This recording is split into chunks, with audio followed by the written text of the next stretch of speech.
Good morning, good afternoon, good evening, and welcome to the Jerusalem Center for Public Affairs War Room Update. We are on day 292 of the war with Gaza, 291 with the war with Lebanon, and 280-something with the war with the Houthis in Tehran. Today is a special day for many reasons. Firstly, it's the 24th of July, and we've discussed this before. It's the 102nd anniversary of the mandate for Palestine, the League of Nations mandate for Palestine, where the international community recognized the historic connection of the Jewish people, specifically to the area that the Palestinians call from the river to the sea. From the river to the sea, according to the League of Nations, was meant to be the Jewish homeland, recognizing Israel's right to reconstitute its national homeland. It's a special day for another reason as well.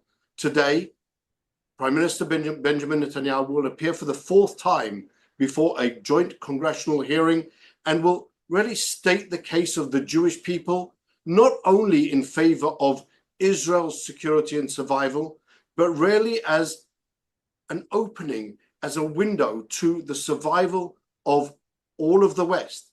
If Iran manages to achieve nuclear capabilities, then it will pose a threat not only to Israel, but to Europe and to the West in general. America, just reminding everyone, is the big Satan. Israel is only the little Satan. So when Prime Minister Netanyahu today addresses Congress, he will be trying to explain really what's been the subject of different conversations all the way through, but really is the combining hand between all of the attacks on Israel, that ring of fire around Israel that's been activated and was activated on the 7th of October. As they say in the film The Usual Suspects from 1995, the greatest trick the devil ever pulled was to convince the world that he didn't exist. And that, for our special guest today, we have with us the president of the JCPA, Dr. Dan Diker, who this morning published an op-ed in the Jerusalem Post, really discussing Prime Minister Netanyahu's speech before Congress and its tremendous importance, also recognizing the fact that the focus of the international community on the Palestinian problem and solving the so-called Israel-Palestinian conflict as the panacea of all achievements of really peace in the region is really just a red herring. What we have in real terms is Iran on a jihad against the West, against Israel, using the subject of the Palestinians really as a joker to blindside the world, pushing us into trying to solve a problem which doesn't really have an immediate solution, but while all the time hiding itself as the main really functionary and the main driver of global terrorism and the real threat to the world. So Dan, thank you for joining us. Thank you very much, Maurice. Very good to be here with you on this historic day, on this moment of truth for Israel, for the Middle East, and for the free world. It really is one of those events where Prime Minister Netanyahu is standing up for the entire free world, as we said. It's not only to save Israel. What do you think Prime Minister Netanyahu should be saying today to Congress, trying to express the position which should really be clear to everyone? You know, Maurice, your opening was very apt in that today, the 24th of July, back in 1922, the principal members of the League of Nations recognized the right of the Jewish people to reconstitute, that's their language, to reconstitute their ancient homeland in British Mandate Palestine. And it is that right, it is that recognized international legitimacy that is today been robbed in the free world at behest of Hamas, the PLO, the Palestinian Authority, and also many, radical elements in the free world. So it is a moment of truth, not only for Israel, it is a moment of truth for the free world and for the Middle East, and really, I think, for the globe over, because the war of delegitimization against Israel, of its subversion, the terror war that the Iranian-backed Hamas has prosecuted and continues to prosecute against Israel, together with a war of an inversion of legitimacy, delegitimization, dehumanization, defamation of the very existence of the nation state of the Jewish people, is the context of a, let's call it a moment of truth speech that Netanyahu will give to not only the American people, the greatest friends and allies of the Jewish people in the state of Israel, but to the entire free world, and by the way, to the rest of the world, not the least of which all the Middle Eastern Arab countries who are very much with Israel in its opposition to the Iranian regime. It is the Middle East, the Arab countries that Netanyahu knows and will be addressing, by the way, and who are, we know because we visited with them at the Jerusalem Center for Foreign Affairs. Many of these Arab countries are more under the radar than over the radar, but very much supportive of Israel's hard line against the Houthis, who are sending killer drones to Tel Aviv, against the Hezbollah from Syria and Lebanon, and against the Iranian-backed Hamas hitting us from Gaza. Netanyahu's challenge, and it's a great challenge, is to convince the American people that they must step up and confront the Iranian regime's destabilization, subversion, and terror against the free world. Israel is only, and here comes the expression, the canary in the coal mine. And they have been firing at us. But as you said very aptly, Israel is considered since 1979 by the Iranian regime. They didn't actually use the word in Persian for the little Satan, but they did say we're a cancerous tumor. We are the watchdog of the great Satan, which is the United States. That's the message Netanyahu must convey, is that the Iranian regime is prosecuting, intensifying its war to the death against the American-led Western alliance in the free world. So really, Dan, what we've been seeing and what we have been discussing really quite extensively, and yourself in particular, is this idea of the hybrid warfare. It's not only fighting the kinetic abilities of Iran building the bomb, but also fighting their soft influence, their ability to really to encourage and push American society to support the Iranian point of view, to undermine even America's democracy, trying to assassinate American politicians, Jake Sullivan and Secretary of State Pompeo. These are things which Iran is really directing violence and aggression, not only on Israeli territory, but around the world, not only with their weapons, but also with their words. How do we fight those two really aspects of their hybrid warfare at the same time? What does Prime Minister Netanyahu need to say to the American people to persuade them that the fear isn't only in their kinetic warfare, but really in their growing influence around the world?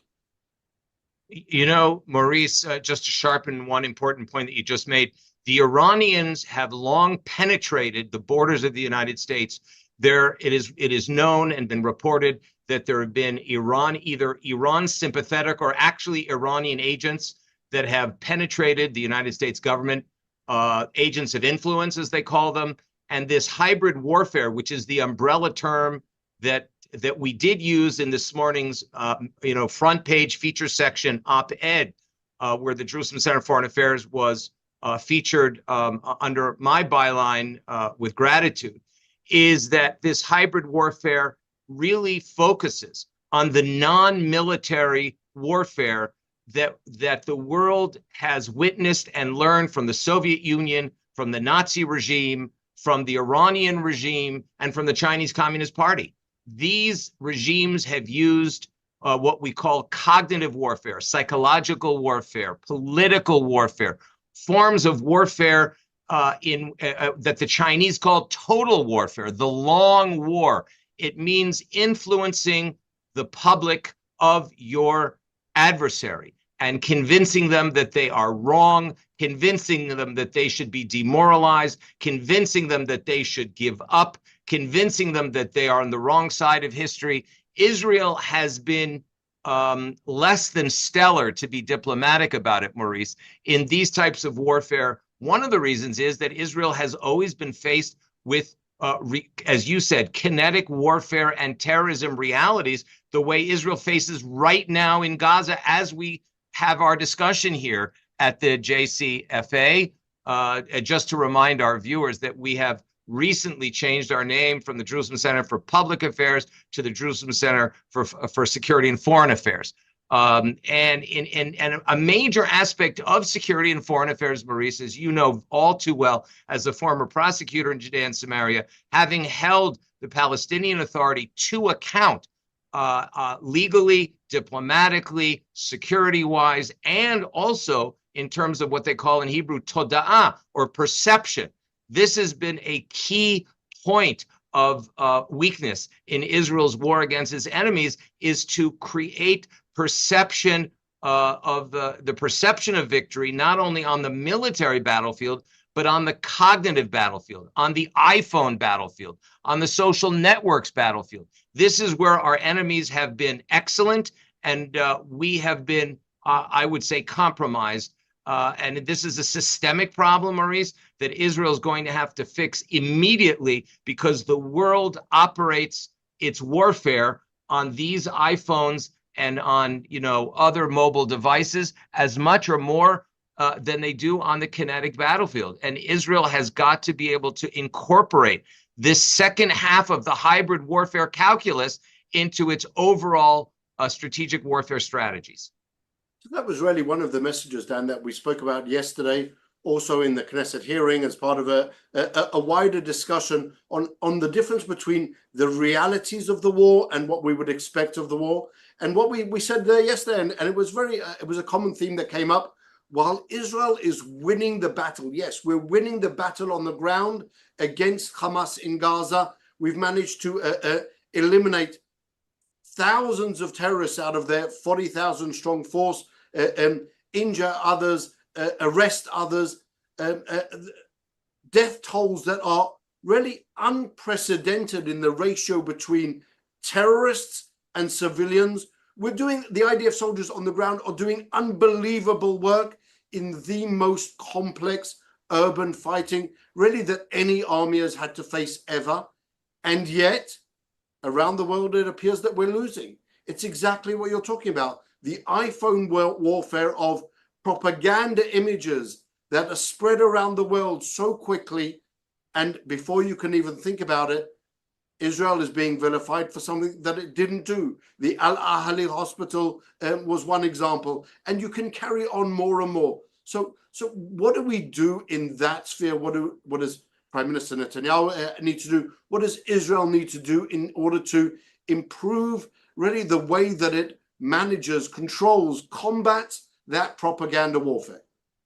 That's a superb and fundamental question, Maurice, that we as a country, as a people, and as the JCFA are tackling and must tackle immediately. Because, just to continue your line of rhetorical questioning, how could it be that a country, the state of Israel, with the lowest ratio of combatant to civilian casualties in the history of modern guerrilla urban warfare, according to the head of urban warfare studies at West Point, General Spencer, is accused of genocide, is accused of ethnic cleansing, is accused of war crimes and crimes against humanity, where when you look at the facts, there is nothing that even resembles the first letter of such an accusation.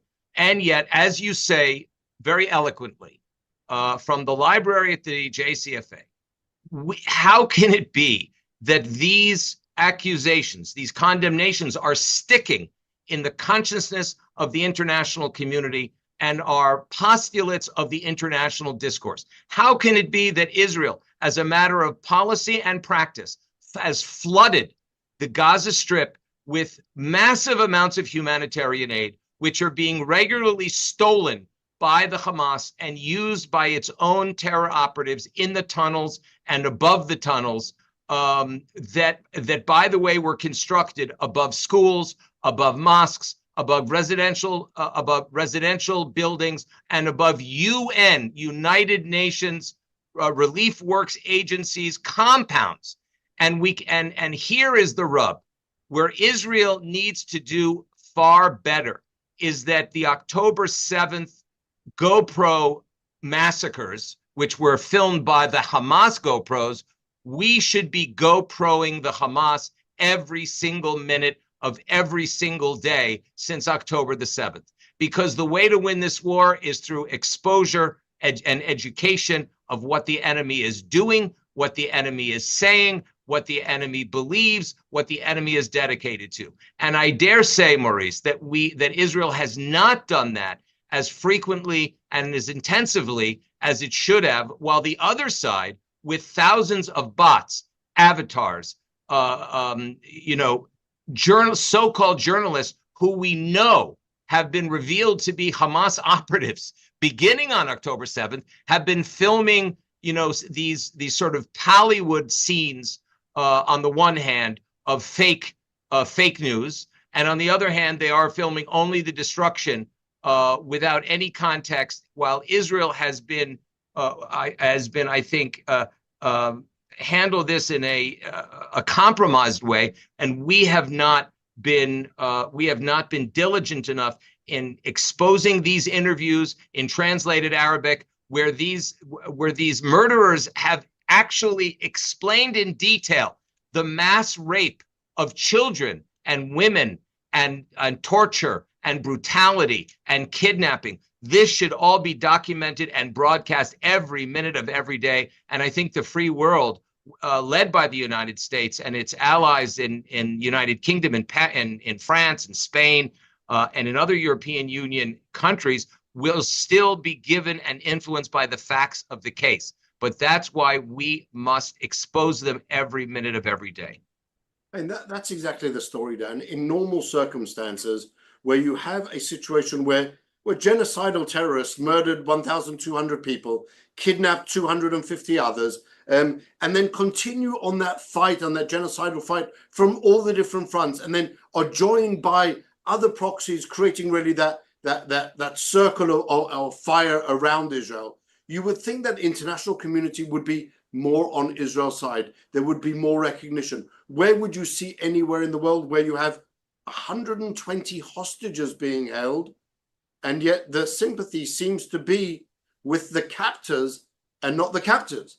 That's something which really does require explaining, and it's something which, as you say, Israel doesn't seem to be even in the game, not to say losing the game. You know why that is, Maurice? It's actually it's critical that you brought up this point, because there has been a runway up to October 7th, the runway of delegitimization, defamation, and dehumanization of the nation state of the Jewish people of Israel and the Jewish people themselves, 90% of whom are Zionists. The term Zionism, which is the independence movement and the return to national sovereignty of one of the oldest people on earth, the Jewish people, certainly the oldest in the Western and Near Eastern civilization, we have been propagandized and delegitimized by the PLO, by the Fatah, and its maiden, the Palestinian Authority, the internationally legitimized,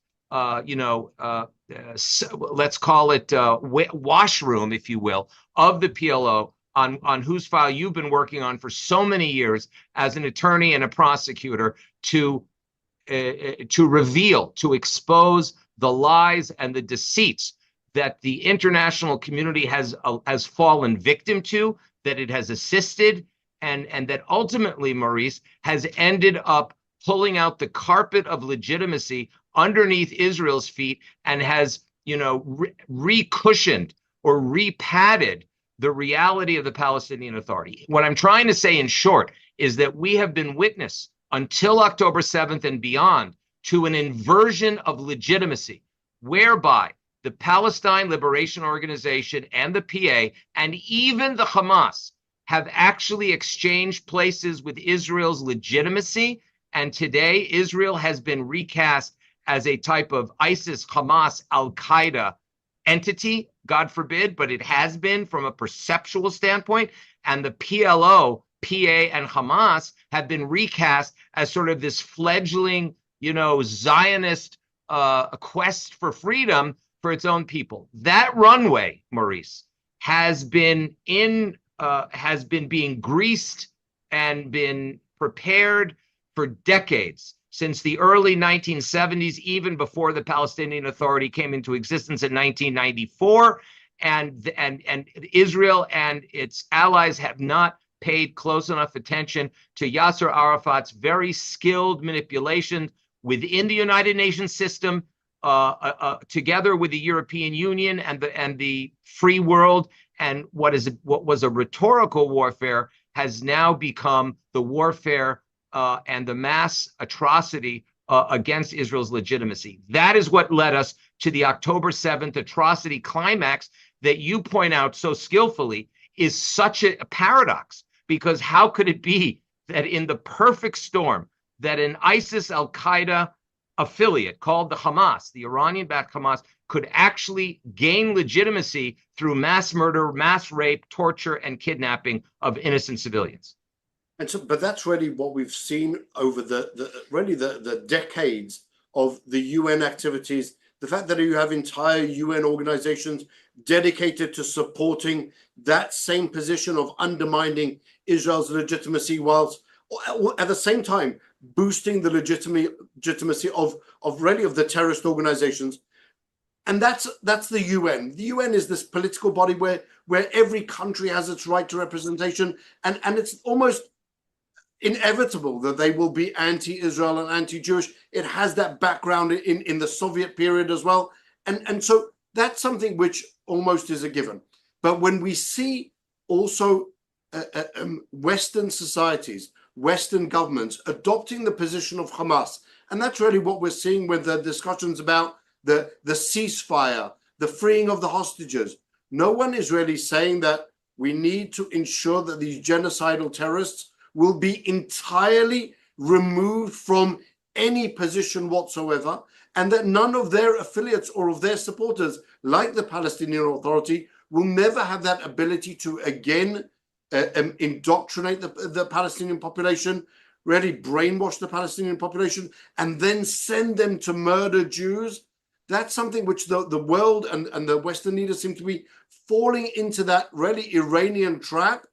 Let's push them into supporting Hamas and Hamas's point of view. And that seems to be the agenda that's running the world at the moment. We've seen it with many different European countries, and even the US administration to an extent, saying we have to allow some type of a ceasefire. Hamas must be allowed to survive, to live another day and to kill more Jews.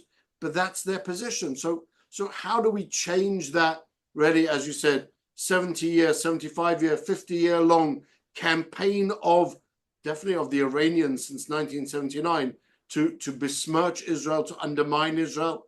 Is it too late, or can we really adopt a new approach to push back that tide? Maurice, you've put your finger on one of the key messages Prime Minister Netanyahu must convey to the joint session of Congress. We are witness right now to a head-on collision between Israel and the free world, exactly on this point of the Iranian propaganda machine has successfully fronted the Palestinian issue to frame and contextualize jihad, religious warfare against Israel, as a fashioning it differently in its perfect psychological warfare strategy, as a continuation or a climax, if you will, of what they call the Palestinian-Israeli conflict.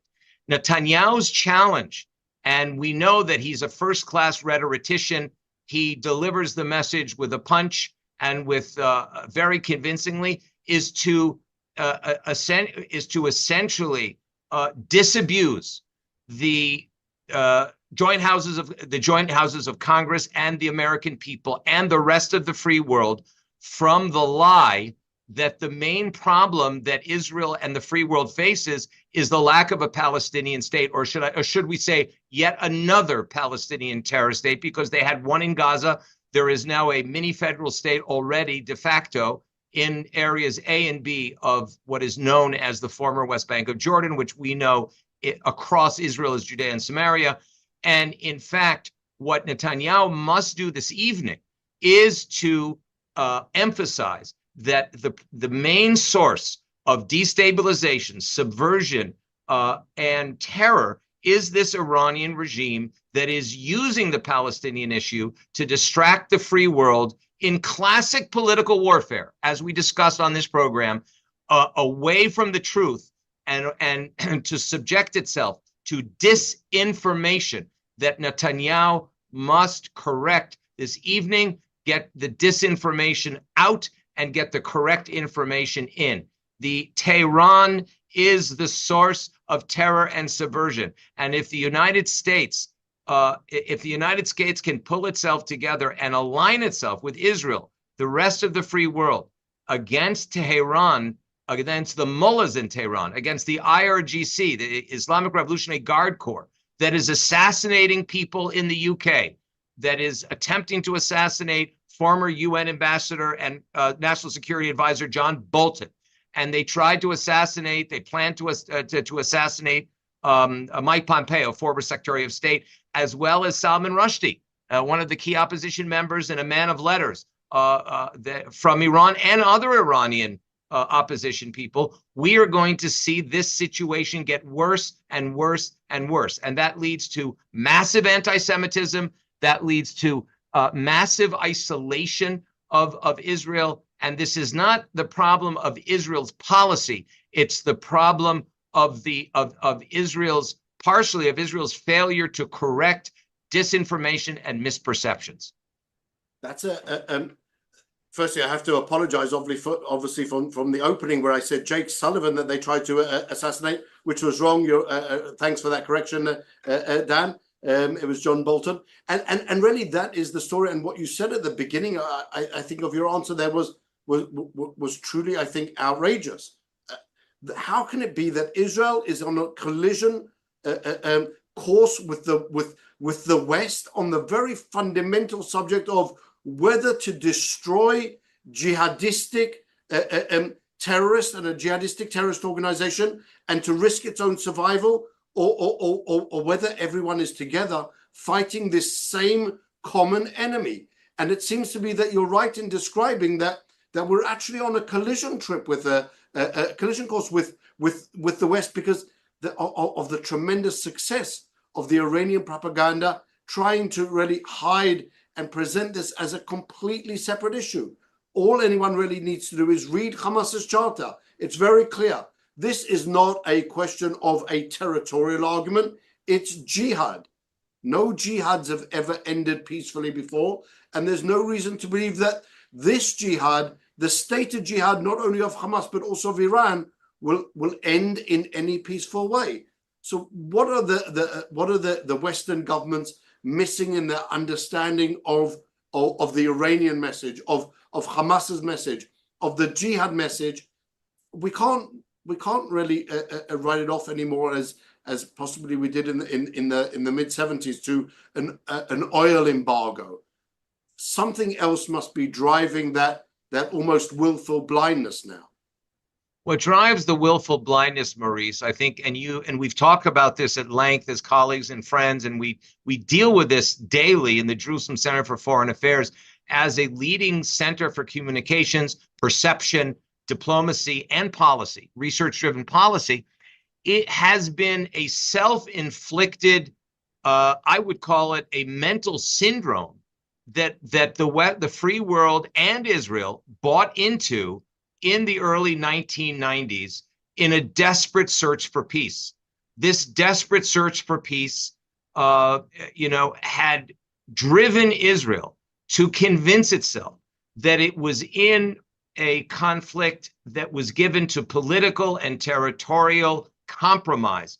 And we were very much responsible for convincing our greatest friends and allies, the United States of America, together with our other friends at 10 Downing Street in London, as well as in Paris and other capitals in Madrid and other capitals of the European Union, together with Australia and our friends in New Zealand and I would say it cautiously in South Africa, but I think today South Africa has become unfortunately, deeply regrettably, regretfully has become a diplomatic proxy of the Islamic Republic of Iran.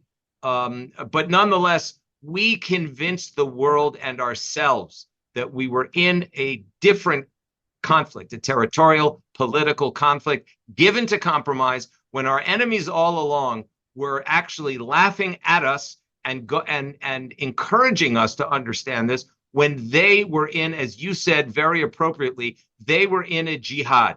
And everyone should look up the term jihad, because it really stems from the concept of Dar al-Harb, of the world of war, versus Dar al-Islam, versus the world of Islam. It is a religious war, not from our point of view, not from the point of view of Israel, notwithstanding the fact that we have the greatest historical territorial claims to all of these territories, as you started our program out saying, from the river to the sea. Today, July 24th, was the date in 1922, if I'm not mistaken, July 24th, 1922, when the principal members of the League of Nations reconfirmed Israel, the Jewish people's right to reconstitute their ancient homeland. And it has been that original idea that the Hamas, the PLO, and their fellow travelers have been trying to tear up from the pages of history. That is Netanyahu's challenge, is to say, not only has disinformation been driving this horrific hatred against the Jews, but in fact, it has also created an inversion of legitimacy, and it is also enhanced, energized, and created great enthusiasm for a greater war against the free world itself. This is a very important message for Netanyahu. What begins with the Jews ends up with the rest of the free world, and we're seeing that now. If we think that the Houthis' killer drone attack the other day in the middle of Tel Aviv was about the Jews, very much mistaken. Where did that drone end up? It ended up on the front doorstep of the American consulate, used to be the embassy, but it's now the consulate in Tel Aviv. And it is very clear that their GPS on the drone had their sights on the American consulate in Tel Aviv, as they've tried to assassinate American officials, as they have killed and continued to assault the American Navy in the Red Sea, American civilian ships in the Red Sea. This is an Iranian regime war against America and the free world. This is a message that Prime Minister Netanyahu must deliver to the American people. I think what you mentioned now, Dan, is probably one of the most under-discussed subjects of that drone attack on Friday morning. The fact that it was in such close proximity to the U.S. consulate, I think it doesn't really even raise a question that the goal of the Houthis was to strike both America and Israel simultaneously. And that's something which is being tremendously, I think, played down by all the different actors for reasons that I don't necessarily understand. But I think what you touched on before is probably not a small part of the problem itself, and also of Prime Minister Netanyahu's challenge. It's explaining to the American people that the war here is not a subject that we can make a deal about. It's not a land subject. This is a war of civilizations, and it's understanding. And as they say with alcoholics on that first steps to rehabilitation, you first have to understand that you have a problem. You have to admit that you have a problem. You have to admit that this is a clash of civilizations and not just a land dispute. And that will then bring you to all different types of realizations. I think possibly even the UK government, or at least the UK military, is almost on the precipice of that recognition. The Chief of Staff in England saying that there is an urgent need to build up the UK army, strengthen it both with manpower and with weaponry, for preparing for a war that will happen in the next 3 years. If I look left and right, the UK isn't going to war with Europe. So it would clearly appear that the UK, at least military, has that understanding that there is a different enemy that is developing, I doubt that they think that Russia will make it all the way through the Ukraine. I doubt that they think that the Chinese will make it all the way through. And so they must be clearly preparing for a new separate enemy, that realization that Iran is now on their doorstep. And that's soon coming to America as well. Absolutely, very true. And in fact, Vahid Beheshti was the sort of the lead anti-Iranian regime activist in the UK, who has been protesting and demonstrating in front of the United Kingdom's foreign ministry every single day now for months and months and months and months, has been raising this issue, and apparently has influenced some of the thinking of the UK. As a matter of fact, the Jerusalem Center for Foreign Affairs has made several trips to London and presentations in the House of Lords, encouraging our colleagues and friends at 10 Downing Street in the Parliament in order to take or to designate the IRGC as an outlawed terror organization, the way the United States has done, the way Israel has done, and others in the free world. But this is absolutely essential to put Iran on its heels, to corner them, to isolate them. This is what the former administration had done successfully with these biting sanctions. The Iranian regime had been going broke. And I think regretfully, there was a decision in 2015 to engage the Iranian regime in the JCPOA. This is a little bit beyond, I think, the speech that Netanyahu will give this evening. But in fact, this is the context. This is an evil regime that cooperated on 9/11, that housed al-Qaeda terrorists after 9/11, and that is responsible for subversion and terror from Mexico on the back door of the United States throughout Latin America, especially the tri-border area, as well as ripping through Africa with funding Shiite and other radical soft power, what we call hybrid warfare, enemies of the West, destabilizing continent after continent.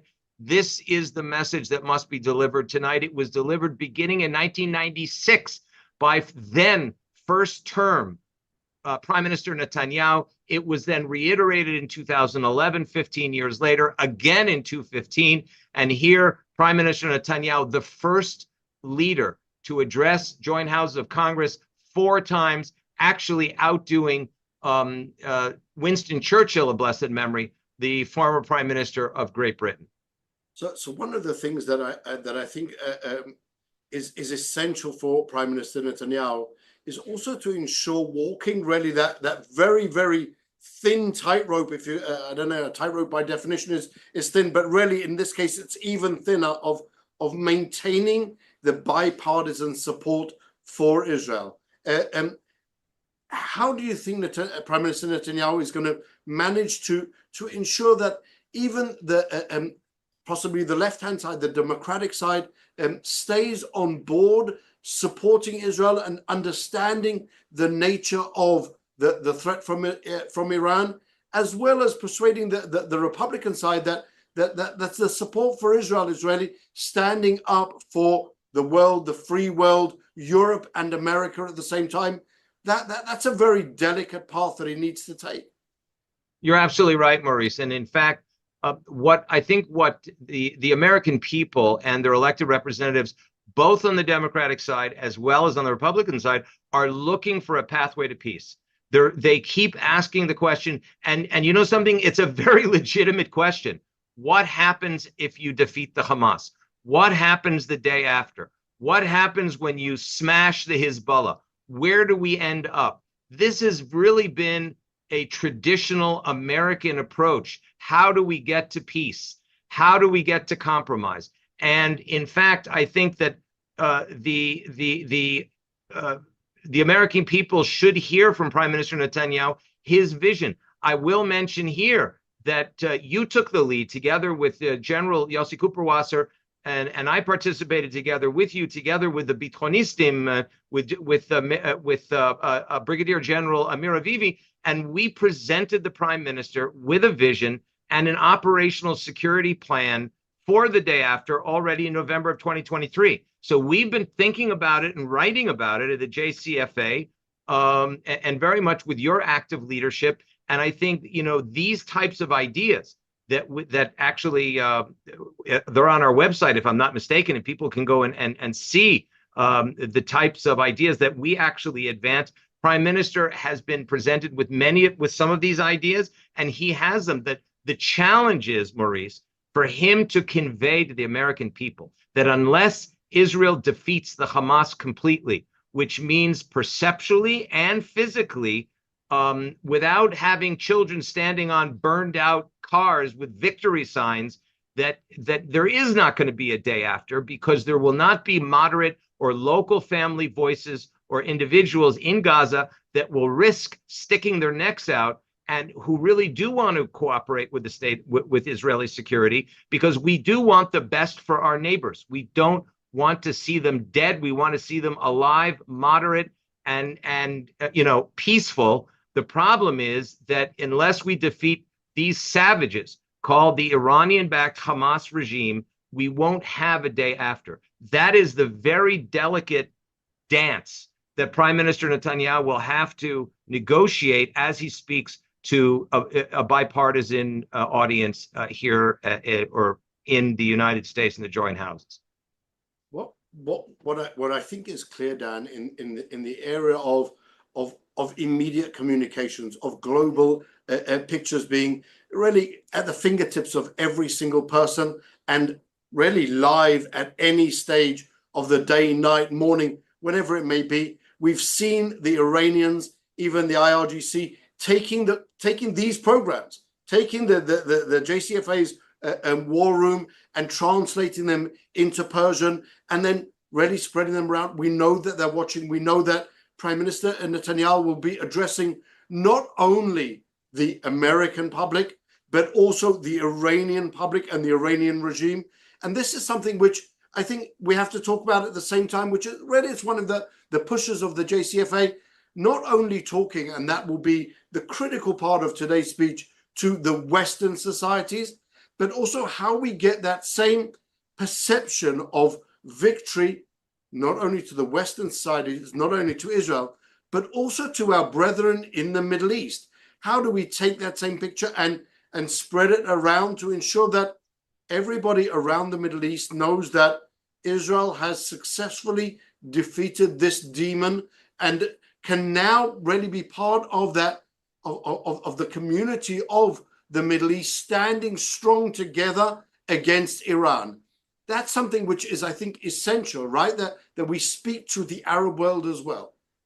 Absolutely. And in fact, it may come as a surprise to our friends who are watching and joining us on this podcast, but in fact, many in the Arab world, certainly on a governmental level, are far more with us in understanding who the Iranian regime is, what type of threat they constitute to those Arab countries across the Middle East, beginning with Saudi, Bahrain, the UAE, Morocco, Sudan, and many others, Tunisia, Mauritania, across the Middle East. They realize that the Iranian regime poses an existential threat to their stability as countries in the region. And in fact, one can argue that they're even more aligned with us, certainly on a governmental level, than many countries in the free world who have shown more sympathy, if you will, to the Hamas, which they're calling, a pro-Palestinian position. It is nothing of the sort.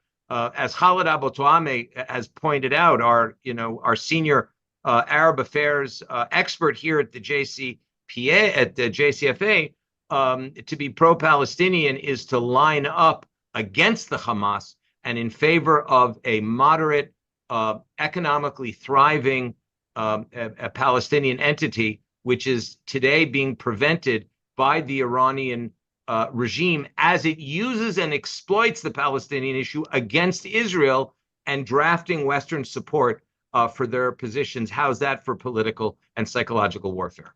That's a truly unbelievable. I think that's really the understanding that there needs to be. To be pro-Palestinian doesn't mean that you support genocidal terrorists. To be pro-Palestinian means that you support the rights of the Palestinians to their own self-determination, but not as defined by genocidal terrorist organizations, organizations that have stolen billions and billions of dollars in aid simply for their leadership to get rich. That isn't pro-Palestinian, as Khalid so eloquently explains. Dan, as we try and wrap up, a positive message going forward about Prime Minister Netanyahu's appearance before Congress. Can we make that change? Can we improve our situation? What do you think the chances of Prime Minister Netanyahu are to really regather, recircle the wagons around freedom for the West rather than support for the genocidal terrorists? Maurice, this is another key question you've asked, and I think it must be said that Prime Minister Netanyahu is addressing the global community tonight with at least one hand tied behind his back, because he has traveled to the United States with with tens of the families and some of the freed hostages, and he has been subject as the elected prime minister of one of the freest, most democratic countries in the world, with expressions of opposition, with expressions of condemnation coming out of political opposition in Israel, as well as opposition coming from certain sectors of the international Jewish community. This must change. It cannot be that the Prime Minister of Israel addresses the American people, the global community in Washington as opposition forces, without naming names specifically, send letters to the members of Congress with many signatures on them condemning the Prime Minister as a threat to peace, when the Prime Minister has been doing everything in the middle of one of the most acutely existential wars that any country in the free world has faced in the last 100 years, to face this type of internal opposition, and opposition even from the Jewish community, a lot of which, Maurice, is based on the disinformation that he will have to help dissipate and really disabuse the community or the audiences of. On a positive note, Prime Minister Netanyahu has been the #1 world leader in warning the world about the Iranian regime's intention to genocide and their capability of a nuclear-driven genocide. He has done it for the last 28 years publicly, and he must be respected and recognized as the world's leading not only authority, but really courageous leader on record as warning the world as to what is played out, and being not only were his forecasts correct, but it is being played out before our very eyes. And we wish the Prime Minister Netanyahu well in his address to the world, and that people should heed the warnings that he's been issuing for the last nearly 3 decades.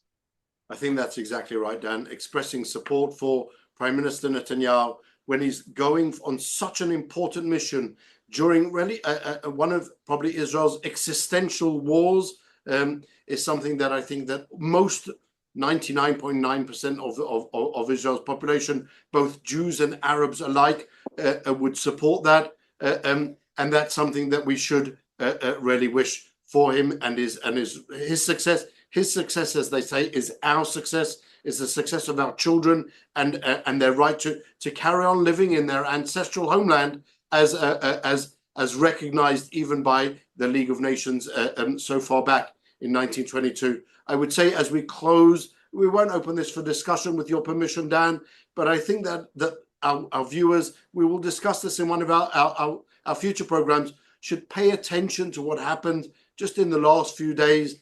The Chinese brokering a deal between Fatah and Hamas to reconciliate, the Chinese really putting themselves in the position as a power broker, supporting Hamas, supporting the PLO. This is really the US's economic enemy, growing in power, now putting its hand into that whole process, trying to destabilize that idea of of a train track linking India to the Middle East, China seeking to maintain its own hegemony. And this is something which is playing into this really much wider picture of all of the allies of the axis of evil standing up at the same time to fight the free world. And the question will be, does the free world have the resolve to stand up and fight back? But for now, thank you for everyone for joining us. We will be back with you again next week. In the meantime, you can subscribe to our YouTube channel on the JCFA website for the meantime, on the top left-hand corner. For those of you that can and are willing to partner with us, you have a donate button to really join with us in bringing this message to the free world, in pushing back on the Iranian terror aggression. That's something which will be tremendously appreciated. So like I said, Prime Minister Netanyahu, we wish you well and the greatest success, and we will be back with our viewers next week. In the meantime, stay safe, everyone. Thank you very much. Thank you, Dan, for joining. Thank you, Maurice.